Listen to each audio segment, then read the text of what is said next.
Алексей Писін, Проня, читає Курилюк Софія, учениця 6 класу Городецької середньої школи Ковринського району.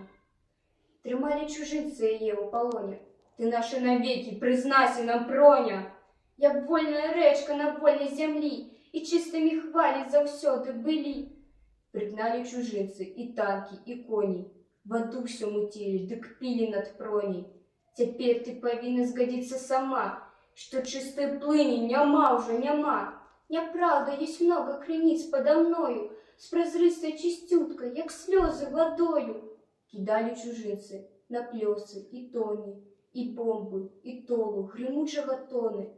Фонтаны взлетали с песком и железом над полем с чернелом, над глухом и лесом.